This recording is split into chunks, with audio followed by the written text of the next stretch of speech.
जब पिछले साल और इस साल के बजट को मिलकर भारतीय रेलवेज ने 500 से ज्यादा वंदे भारत एक्सप्रेसेस को प्रोक्योर करने का डिसीजन लिया तो इस बात की वाहवाही ऑलमोस्ट हर जगह पे हुई। लोगों के सामने एक इमेज बनने लगी थी कि भारतीय रेलवेज पूरी तरीके से ट्रांसफॉर्म होने वाला है मॉडर्न, क्लासी, सेफ और हाई स्पीड पे चलने वाली वंदे भारत एक्सप्रेस ट्रेन के जरिए। लेकिन अगर थोड़ा सा डिटेल में देखें और थोड़ा लॉन्ग टर्म के हिसाब से सोचे तो अचानक से दिखने लगता है कि वंदे भारत के इतने बड़े क्वांटिटी में ऑर्डर दिए जाना कहीं ना कहीं पर रेलवेज के लिए एक बहुत नेगेटिव डिसीजन हो सकता है और लॉन्ग टर्म में रेलवेज को बहुत ही ज़्यादा दिक्कत पहुंचा सकता है अगर उनका एंड गोल वर्ल्ड क्लास बनना है तो। अब ये दिक्कतें क्या है, सारी चीज़ों के बारे में आज हम जानेंगे।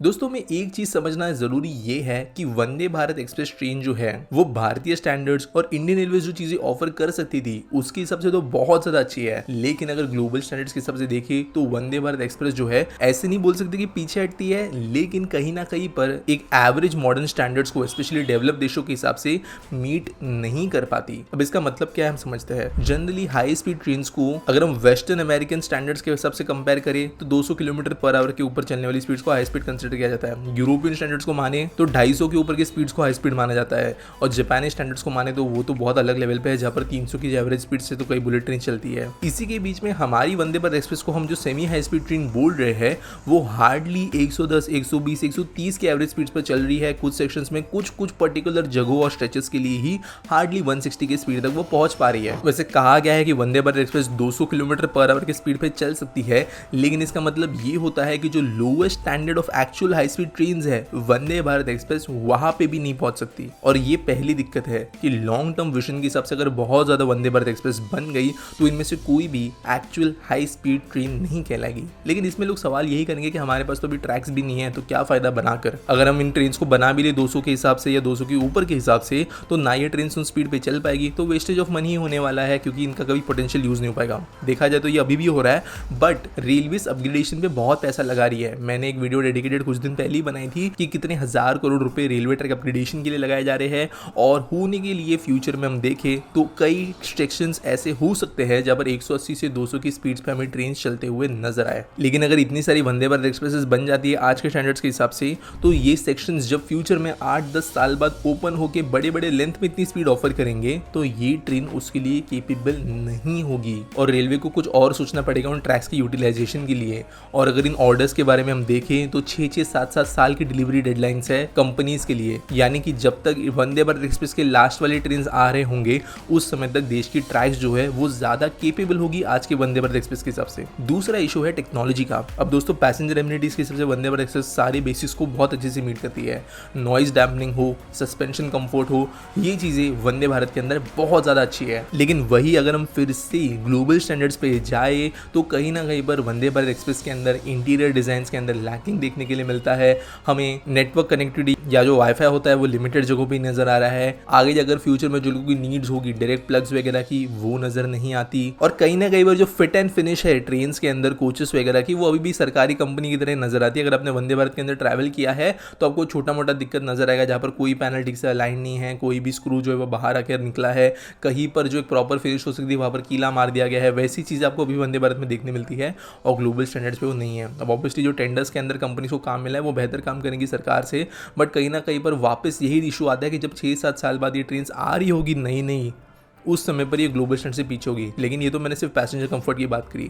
टेक्नोलॉजिकली बात करिए ट्रेन के डिज़ाइन के अंदर तो कहीं ना कहीं पर जो सिग्नलिंग का इस्तेमाल इन ट्रेन के अंदर हो रहा है, कुछ ऑटोमेशन लेवल्स है, ब्रेकिंग एंड एक्सेलरेशन के अंदर यूज होने वाली टेक्नोलॉजी है, वो करंट स्टैंडर्ड्स के हिसाब से तो है, लेकिन फ्यूचर में जो ट्रेन चलने चाहिए ट्रैक्स के ऊपर उसके कंपेरिजन में नहीं है, चाहे वो टैल्गो जैसी ट्रेन से क्यों ना हो। और इसलिए इतना बड़ा ऑर्डर देके कहीं ना कहीं पर रेलवेज एक खतरा प्रोड्यूस कर रही है और इसीलिए ये ट्रेन जल्दी आउटडेट हो सकती है। अगले इशू की बात करें तो वो है एल्यूमिनियम ट्रेन्स का। तो दोस्तों बहुत रिसेंटली ही पहले एल्यूमिनियम ट्रेन्स बनने के लिए ऑर्डर्स दिए गए हैं।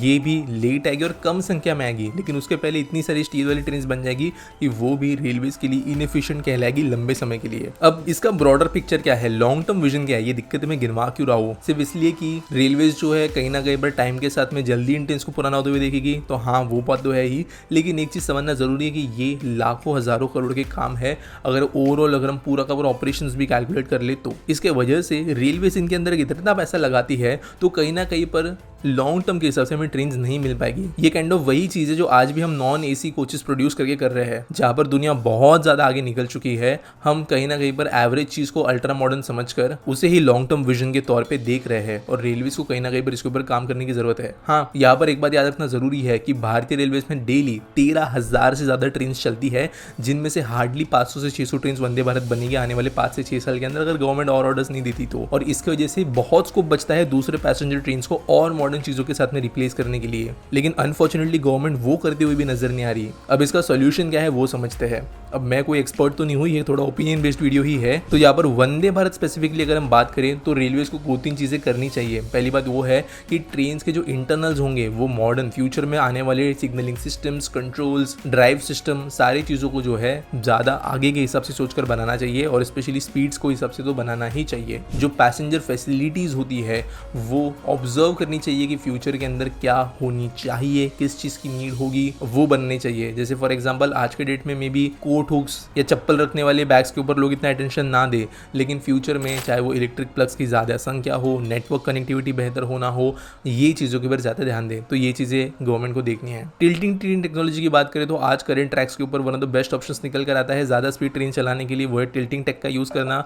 और वैसे गवर्नमेंट इसके ऊपर काम कर लिया, टैल्गो से फिर से बात भी हो रही है टिल्टिंग टेक लगवाने के लिए। तो गवर्नमेंट जो ये 400-500 ट्रेन है इनके अंदर ही वो यूज करना शुरू भी करे, ऐसी उम्मीद हम लगा सकते हैं। इसके बाद में मैं थोड़ी बात करना चाहूंगा कि रेलवेज को बाकी सेक्शंस में क्या करना चाहिए, जिसके बारे में मैंने पहले भी एक बार बात की है। वो ये है कि हमें दूसरे जो ये 13,000 में से मैंने 500 वंदे निकाल के बात की, वो ट्रेन के अंदर गवर्नमेंट को ऐसी चीजें करना बंद कर देनी चाहिए जो फ्यूचर में बोझ बनेगी। जैसे मैंने कहा था कि नॉन एसी कोचेस को नहीं बनाना चाहिए। एलएचबी कोचेस भी 1960-70s का डिजाइन है, उसके आगे बढ़ना चाहिए बेहतर बोगीज एंड बेहतर कोचेस के साथ में। पैसेंजर एमिनिटीज अलग तरीके की होनी चाहिए, better passenger systems, better speeds, better suspension, better noise insulation. ये बाकी कोचेस के अंदर भी अभी इंप्लीमेंट जब होना शुरू होगा तब जाके 6 या 7 साल बाद जब धीरे धीरे ऑलमोस्ट सबकी सब ट्रेन रिप्लेस होने को हमें दिखने लगेगी, उस समय पर हमें एक्चुअल फायदा समझ में आएगा इन ट्रेन का और हमारी इंडियन रेलवे तब वर्ल्ड क्लास कहलाएगी। वरना होगा ये कि दुनिया और आगे निकल जाएगी और हम आज के फीचर्स के साथ में रहेंगे 6-7 साल बाद, जो कि ऑब्वियसली एक अच्छी बात नहीं है। उम्मीद करता हूँ इस वीडियो का कॉन्टेक्स्ट आप समझे होंगे, क्योंकि ये थोड़ी एक ओपिनियन बेस्ड वीडियो है। अच्छी लगी होगी तो लाइक करना, कमेंट करना कि इसमें मेरा गलत क्या हो सकता है, और मिलेंगे अगले वीडियो में।